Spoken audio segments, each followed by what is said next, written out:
അങ്ങനെ നമ്മുടെ ഭൂമി അവളെ ശരിക്കുള്ള അച്ഛൻ അമ്പലത്തിൽ വെച്ച് കാണുന്നുണ്ട്. കാണുമ്പോൾ അവളുടെ അച്ഛൻ ചോദിക്കുന്നുണ്ട്, എൻ്റെ നെറ്റിയിൽ ചന്ദനം ചാർത്തി തരാൻ പറയുന്നുണ്ട്. അവൾ ചാർത്തിയൊക്കെ കൊടുക്കുന്നുണ്ട്. അച്ഛൻ യാത്രയൊക്കെ പറഞ്ഞു പോകുന്നുണ്ട്. പക്ഷേ അച്ഛനും മകൾക്കും പരസ്പരം അറിയണില്ല അച്ഛനും മകളാണെന്ന്. എന്തായാലും പിന്നെ കാണിക്കണം നമ്മുടെ ഭൂമിക്ക് വലിയ കേക്കൊക്കെ ആയിട്ട് പോലീസ് സ്റ്റേഷനിലേക്ക് വന്നിട്ട് എല്ലാവർക്കും കേക്ക് കൊടുക്കുന്നുണ്ട്. കേക്ക് കൊടുക്കുന്ന സമയത്ത് നമ്മുടെ അജയനും കൊടുക്കുന്നുണ്ട്. അജയ് പറയുന്നുണ്ട് എന്താന്ന് പറഞ്ഞ് ദേഷ്യപ്പെടുന്നുണ്ട്. എൻ്റെ അച്ഛൻ്റെ പിറന്നാളാണ്, അപ്പോൾ കേക്ക് തരാൻ വേണ്ടി വന്നതാണ്, ഞാൻ എൻ്റെ അച്ഛനൊരു ആശംസയൊക്കെ പ്രതീക്ഷിച്ചു എന്ന് പറയുന്നുണ്ട്. ആ സമയത്ത് നമ്മുടെ അജയ് പറയുന്നത്, നിൻ്റെ അച്ഛനല്ലേ 10 ഗുണം 10 ഗുണം എന്നല്ലേ പറയുക, നീ വിഷമാണെങ്കിൽ നിൻ്റെ അച്ഛൻ കൊടും വിഷമായിരിക്കും എന്ന് പറയുന്നുണ്ട്. ആ സമയത്ത് നമ്മുടെ ഭൂമിക്ക് ഇതൊക്കെ കേൾക്കുമ്പോൾ വലിയ വിഷമമുണ്ട്. ആ സമയത്ത് നമ്മുടെ അജയ് പറയുന്നുണ്ട്, ഓ അച്ഛനെ പറഞ്ഞപ്പോൾ വിഷമമായില്ലേ, നിനക്ക് അച്ഛനെ തൊട്ടാൽ സെൻറ്റിമെൻ്റ് അടിക്കൂലേ എന്നൊക്കെ പറയുന്നുണ്ട്.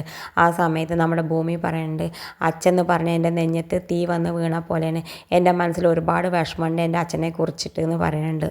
എന്താ നിൻ്റെ മനസ്സിൽ ഇത്രമാത്രം വിഷമം എന്ന് തുറന്ന് ചോദിക്കിയിട്ട് നമ്മുടെ അജയ് എന്തായാലും നമ്മുടെ ഭൂമി അത് പറയാൻ സമ്മതിക്കണില്ല. അവളൊന്നും പറയാതെ മുണ്ടാതെ ഇറങ്ങിപ്പോകുന്നുണ്ട്. ഇത് കാണിച്ചുകൊണ്ടാണ് ഇന്നത്തെ പ്രൊമോ അവസാനിക്കേണ്ടത്. ഇതുപോലെ പ്രൊമോ വിശേഷങ്ങൾ നിങ്ങളുടെ മുന്നിൽ എളുപ്പത്തിലെത്താൻ ഈ ചാനൽ ഒന്ന് സബ്സ്ക്രൈബ് ചെയ്യാൻ മറക്കരുത്.